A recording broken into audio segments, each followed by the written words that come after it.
ഈ ബിരിയാണി കഴിക്കാൻ പോകാമെന്ന് പറഞ്ഞാൽ എല്ലാവർക്കും നല്ല സന്തോഷമായിരിക്കും. പക്ഷേ നമുക്കൊരു ബിരിയാണി വീട്ടിലുണ്ടാക്കിയാലോ എന്ന് ചോദിച്ചാൽ എല്ലാവർക്കും ഭയങ്കര പാടാണ്. കാരണം ഇത് ഉണ്ടാക്കുവാനായിട്ട് ഭയങ്കര പ്രയാസമാണ്. അത് മാത്രമല്ല, ഇത് ഉണ്ടാക്കി കഴിഞ്ഞാൽ പലരും പല അഭിപ്രായങ്ങൾ പറയും. ചിലർക്ക് അത്രയും ഇഷ്ടപ്പെടില്ല. അതുകൊണ്ട് എല്ലാവരും പുറത്തുനിന്ന് കഴിക്കുവാനാണ് നോക്കുന്നത്. പക്ഷേ നമുക്ക് വീട്ടിൽ നല്ലൊരു അടിപൊളി എഗ്ഗ് ബിരിയാണി ഉണ്ടാക്കാം. എങ്ങനെയാ? നമ്മുടെ കുക്കർ വെച്ച്. ഇതിനു വേണ്ടിയിട്ട് ആദ്യം നമുക്ക് ഒരു 6 മുട്ട പുഴുങ്ങുവാനായിട്ട് വെക്കാം. ഇനി ഒരു ബൗളിലേക്ക് കുറച്ച് ബസുമതി അരി, ഒരു 1/2 കിലോ അരിയുണ്ട്, അതിലേക്ക് വെള്ളമൊഴിച്ച് ഒന്ന് കുതിർക്കുവാനായിട്ട് വെക്കാം. ഏറ്റവും ചുരുങ്ങിയത് ഒരു 1 മണിക്കൂറെങ്കിലും ഇതൊന്ന് വെള്ളത്തിലിട്ട് കുതിർത്ത് വെക്കണം.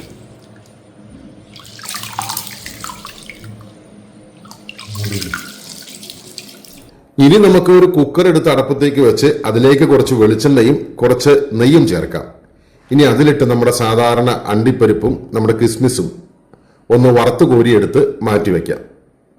ഇപ്പത് അത്യാവശ്യം നന്നായിട്ട് മുരിഞ്ഞു കഴിഞ്ഞു. ഇനി നമുക്ക് ഇതെടുത്ത് കോരി മാറ്റി വയ്ക്കാം. ഇനി അതേ കുക്കറിലേക്ക് നമുക്ക് കുറച്ച് ചെറുതായിട്ട് അരിഞ്ഞ സവാളയും കുറച്ച് ഉപ്പും കൂടി ചേർത്ത് ഈ സവാള കൂടി നമുക്ക് ഒന്ന് ഫ്രൈ ചെയ്തെടുക്കാം. ഇപ്പോൾ നമ്മുടെ സവാളയെല്ലാം നന്നായിട്ട് ഫ്രൈ ആയിട്ടുണ്ട്. ഇനി അതേ കുക്കറിലേക്ക് നമ്മൾ മുട്ട ചേർത്ത് കൊടുക്കാം. മുട്ട ചേർത്ത് കൊടുക്കുമ്പോൾ അതിൻ്റെ കൂടെ കുറച്ച് ഉപ്പും കുറച്ച് മുളക് പൊടിയും കുറച്ച് മഞ്ഞൾപ്പൊടിയും ഇട്ട് നന്നായിട്ടൊന്ന് ഇളക്കി നന്നായിട്ടൊന്ന് ചൂടായി വന്നു കഴിയുമ്പോൾ നമുക്ക് ഈ മുട്ടയും കോരി മാറ്റാം. ഇനി നമുക്ക് അതിലേക്ക് മസാലക്കൂട്ട് ചേർത്ത് കൊടുക്കാം. നമ്മുടെ ബേ ലീഫ്, പട്ട, ഗ്രാമ്പു, തക്കോലം, കുരുമുളക്, പെരുംജീരകം ഇത്രയും ചേർത്ത് നന്നായിട്ടൊന്ന് ചൂടാക്കി എടുക്കാം. ഇനി അതിലേക്ക് കുറച്ച് ഇഞ്ചി വെളുത്തുള്ളി പേസ്റ്റ്, ഒരു 2 പച്ചമുളക് ഇത്രയും ഇട്ട് ഇത് നന്നായിട്ട് ഒന്ന് വാടി വരണം. വാടി വന്നു കഴിയുമ്പോൾ അതിലേക്ക് നമ്മൾ സവാള അരിഞ്ഞത് ചേർത്ത് കൊടുക്കാം. ഈ സവാള ഇതിൽ കിടന്ന് നന്നായിട്ടൊന്ന് വാടി വരണം. ഇനി സവാള നന്നായിട്ട് വാടി വന്നു കഴിയുമ്പോൾ നമ്മൾ അതിലേക്ക് ഒരു തക്കാളി അരച്ച പേസ്റ്റ് ചേർത്ത് കൊടുക്കുന്നു. പിന്നെ അതിലേക്ക് കുറച്ച് പുതിനയിലയും കുറച്ച് മല്ലിയിലയും ഇത്രയും ചേർത്ത് എല്ലാം ഒന്ന് വാടി വരാൻ പാകത്തിന്, ആ തക്കാളിയുടെ ആ പച്ചമണമെല്ലാം ഒന്ന് മാറണം.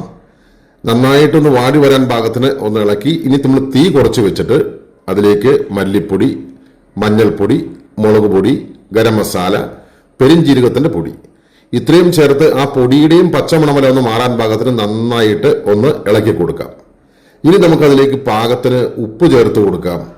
ഒരു കുറച്ച് തൈര് അതിലേക്ക് ചേർത്ത് കൊടുക്കാം. ഇനി ഇതെല്ലാം കൂടി നന്നായിട്ടൊന്ന് ഇളക്കി യോജിപ്പിക്കാം. ഇനി നമുക്കതിലേക്ക് നമ്മൾ പുഴുങ്ങി വെച്ചിരിക്കുന്ന മുട്ട അതിലേക്ക് ചേർത്ത് കൊടുത്ത് നന്നായിട്ടൊന്ന് ഇളക്കാം. ഇനിയാണ് നമ്മുടെ അരി അതിലേക്ക് ചേർത്ത് കൊടുക്കുന്നത്. ഇപ്പൊ ഈ വെള്ളമൊഴിക്കുന്ന ഗ്ലാസ്സിന് 3 ഗ്ലാസ് അരിയാണ് നമ്മൾ എടുത്തിരിക്കുന്നത്. അതുകൊണ്ട് നമ്മളൊരു 5 ഗ്ലാസ് വെള്ളമാണ് ഇതിലേക്ക് ചേർത്ത് കൊടുക്കുന്നത്. ഇപ്പൊ നമ്മൾ 5 ഗ്ലാസ് വെള്ളം ചേർത്ത് കൊടുത്തു.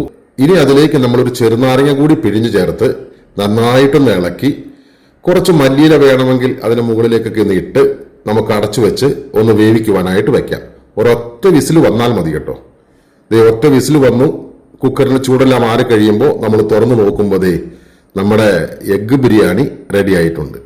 ആരും ഒരു കുറ്റവും പറയാത്ത നല്ല അടിപൊളിയായിട്ടുള്ള എഗ്ഗ് ബിരിയാണി. അതിൻ്റെ കൂടെ ഒരു ചമ്മന്തിയും കുറച്ച് സലാഡും ഒരു പപ്പടവും ചേർത്തങ്ങോട്ട് വെച്ചാലുണ്ടല്ലോ, അത് കാണുമ്പോൾ തന്നെ നോക്കി എന്താ ഒരു അഴക്. അപ്പോൾ ഇത് കഴിക്കുമ്പോഴോ എല്ലാവരും വീട്ടിൽ ഒന്ന് ഉണ്ടാക്കി നോക്കിയിട്ട് അഭിപ്രായം പറയണം. സംഭവം അടിപൊളിയാട്ടോ.